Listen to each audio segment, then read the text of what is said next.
So when Matt hired you right after you got into trouble, you just thought it was a tax case. You didn't know Shohei was involved. I had no idea what I was getting myself into. Neither did I when you called and said a client of mine is going to call you. Exactly. And I'm rolling down the 5 and then he called. So, And by the way, you turned around faster than anyone in history to come pick up a few dollars. that's funny. Well, so I was introduced to Matt through a colleague of mine who is a friend of Matt's. And he is a marijuana lawyer, so he doesn't do a lot of federal work. Right. And he knows me, and he knows that I'm the go-to person. So he introduced me. We met at Matt's house on a Saturday. We did. We sat in his kitchen, and Saturday or Sunday, whatever. And I was told he was an illegal bookmaker and really didn't understand the money laundering aspect at that point in time, because obviously it was a lot of detail, a lot of information for me to Digest. assimilate. Yes. And I don't even know if we talked about taxes at that point. I think you brought it up. I mean, because you clearly were trying to figure out what's going on here. But I knew that the lead agent on the case was an IRS agent. So, we talked about, obviously it's a money case. So the IRS is going to be involved. They're involved in pretty much every fraud case, but not as lead. So the case started out that way. In fact, I think this is something you may or may not remember, because I've listened to some of your videos. You had talked about how you were raided in 2015 and they took your money and left. And so you were kind of still in denial at that point. Oh, I don't doubt that. Yeah. And you were like telling Chris, well, I don't know if I really need a lawyer. Yeah. And so you were kind of. Well, I was hoping for the same outcome. Yeah. As They round just took one. your money and Nicole's purse. But when you were in his home having that conversation, you had already been raided? I was raided, You were raided, but not charged technically, meaning I haven't received any, and you you didn't think it felt really different than a decade earlier? Oh, no, it felt different. Right, but you were you were hopeful that maybe Of course I was. it would be the similar outcome. Well, of course, it's like, the stages of grief, right? Yeah, I mean, I knew it was different, but I was hoping that maybe there was a way to weasel my way out of this thing, to be honest. And, frankly, I've dodged a lot of bullets in my life, technically. And I was hoping to dodge another one. And I definitely didn't want to hire her if I didn't have to. No offense to her, because I didn't want to go down that path. I was like, is there any other form of mitigation? Like, take another bag of cash and let me go. So you can't bribe the U.S. government. Yeah, I don't mean bribe. I just meant like, is there, is there a fine or something? You were hopeful they'd make an offer. Yes. Yes. And I was pretty sure immediately that you were going to be charged. Yeah. And so I reached out to the government, and you had certain parameters. I said, look, we got to get in front of this. We have to be proactive, and we need to go talk to them and hopefully get you a pre-indictment deal. Right. And you said, I am not going to talk about myself. There was a certain topic that they wanted to discuss. I don't want to talk about it publicly. And you said, I'll talk about that, but I'm not going to talk about myself. And I said, You mean the casinos? I think it's pretty okay. The whole world knows. I've been on every podcast saying it, unless you're uncomfortable. Okay. But yes. Well, yes, they wanted to talk to you about the casinos and what they knew. And you said, I will tell them everything they want to know about the casinos, but I'm not talking about myself. And I or said, any or person. anyone else. Yes. Yeah, period. And I said, I've been doing this for almost 30 years, and I have never been in a proffer where they said that you don't have to talk about yourself, because your credibility as a witness is what's important to them. Right. And you have to be honest about what you've done in order for them to be able to use you as a witness. But I reached out, and lo and behold, they said, that's fine. Well, let's backpedal a little bit. There was one question that they wanted you to answer when we first got there, which was, are you an illegal bookmaker? Yes, and I joked and said no, but which we brought up in They said, they were going to charge you with lying to a federal agent. Yeah, you were just joking. I literally was joking, because I was like, obviously. Yes. So that was the first question when we had the meeting. Correct. I let you answer that question. Yeah, which was easy. But going backwards, I want to remind you. Yeah. This is our first. We've had a few spats in our great relationship, and you were adamant. In fact, my wife was getting upset with me because I wouldn't agree with you. You were adamant about that's not going to fly. It's unacceptable.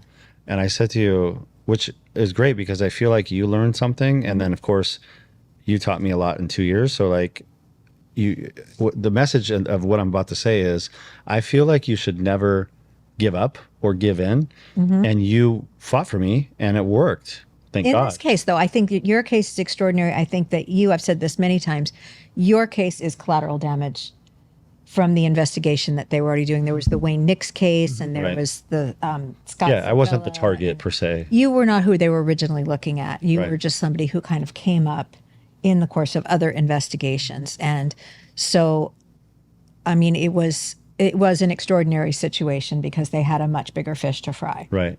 than you. But Yeah. you were a pretty big fish too.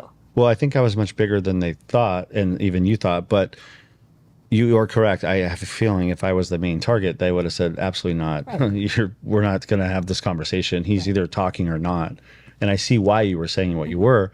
But my point is, you should always, not you, people should always fight and try to do whatever they can Absolutely. to avoid, or even mitigate at the same time, which is why we work so well together, because there were times where, you would pull me here and I would pull you back and we would meet in the middle, and it ended up working out perfectly, really. It absolutely did. And yes, it's true. I mean, there's no harm in asking the question, right? I can always call or email a U.S. attorney and say, look, this is what we're proposing. If they say no, they say no, but at least I asked. Right. And in this case, they said yes. Yeah. And that was remarkable. And we walked in and they gave you back all of Nicole's purses, which I was ecstatically happy about. And my watch. And, yes. And I was, I mean, they took some cash that you're not getting back, but Right. Well, you'll still fight for that too. yeah, eventually it'll go towards your tax penalties or something.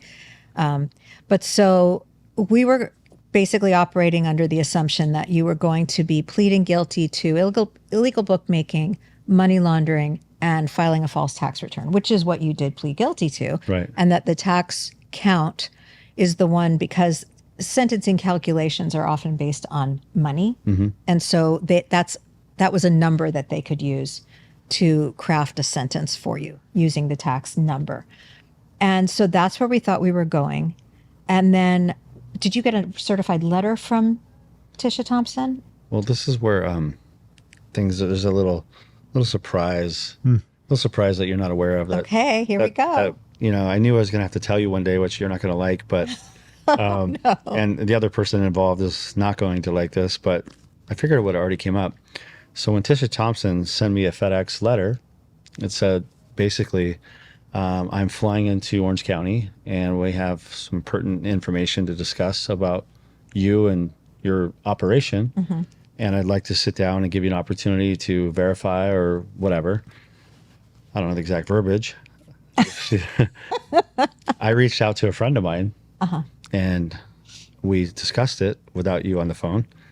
And then we got you involved, I believe, after that. Well, let me take that back. I don't want to say the wrong thing. I believe our first reaction was, which is what happened, was to invite her into my home and sit her down without you present. Before our phone call? Yeah, which is what happened. What? And we sat her down and let her tell us. We made an agreement with Was her. that Chris?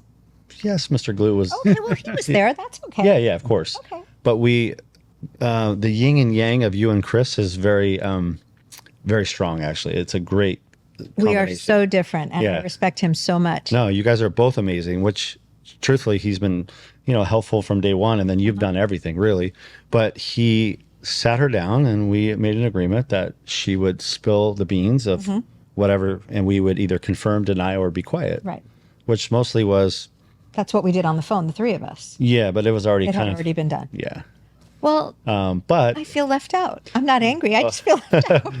but the strategy was not to leave you out for any other reason other than maybe just let's feel this out before Right. there's any reactions. And it was my understanding that Chris had spoken to her and He that did. she told him everything that she knew, and she knew everything. Well, he did. It's just it was at my house and I was present. Right. Which I didn't until now. So that was the part that was left out, which is not a big deal. But No, I mean, you said that there was something I Yeah. didn't know, that there was a surprise. that was it.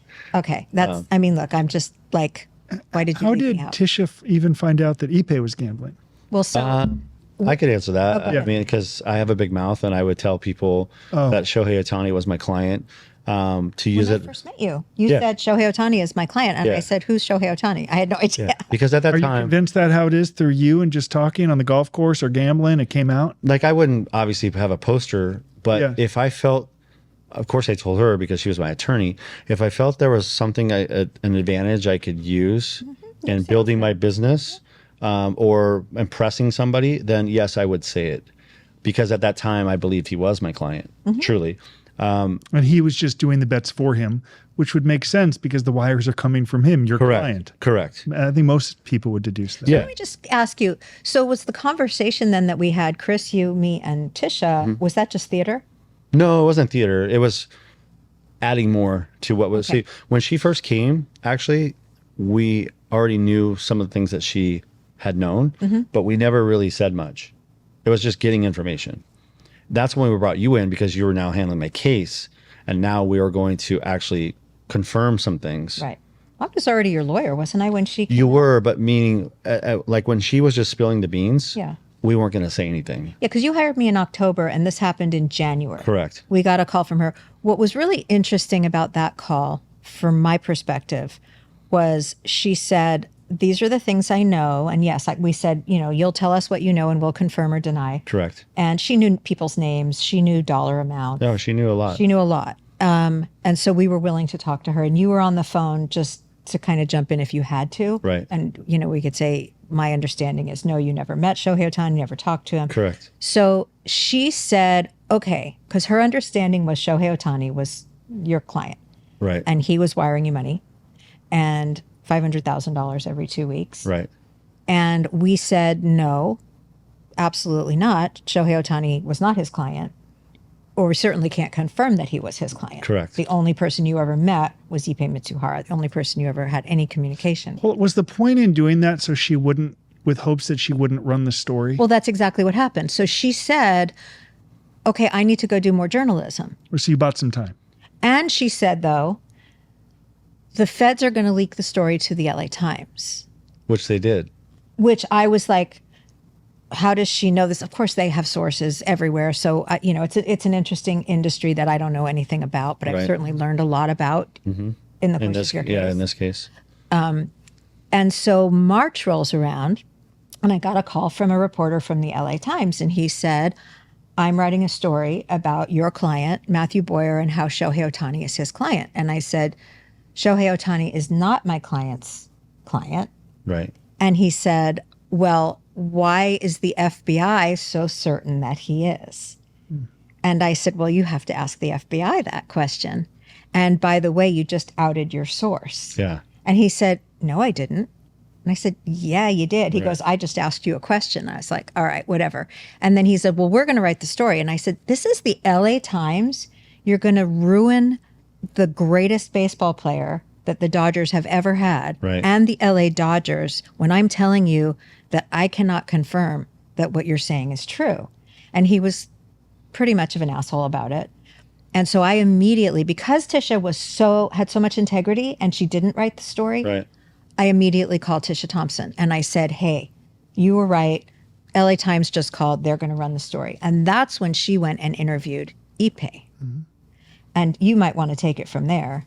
Yeah. So come to find out, she told me that he admitted that Shohei Ohtani sent a wire transfer for him, clearly, and told her for 90 minutes a lot more information that she won't disclose to me that will be aired one day on a 30 for 30 podcast from ESPN, which is going to be interesting, which really doesn't matter because the Dodgers came in and shut that down and said he lied, or he said he lied. Whatever happened. Whatever happened there, who knows? Within a day, everything changed. Correct. And then the story came out 5 days after I spoke with Tisha and the LA Times guy, Right. that Ippei had stolen the money from Shohei Ohtani, Right. and that Shohei Ohtani knew nothing, and Shohei made a public statement. And then from there, so after the phone call with Tisha, though, back in January, you had a cooperation agreement with the U.S. government. And Right. so we said, we better go have an emergency meeting with them. So we all rearranged our schedules and we had a meeting with them. Correct. And we told them everything. And they could not have cared less. It was very interesting, but we wanted to be certain, which worked out better later, that I got cooperation credit for something that was going to come out in the media anyway. We knew it was going to happen. Yeah. So we wanted to be the first in, but they couldn't have cared less. They started asking you questions about the other stuff. And I Yeah. said, this is not about that. This meeting is only about this. And that's it. We're done. And we got up and left. Right. They just wanted to know if he bet baseball, which we all know he did not. Right. And then once I confirmed that, they seemed to not be concerned whatsoever. And I think they asked about David Fletcher. Yeah, they did actually.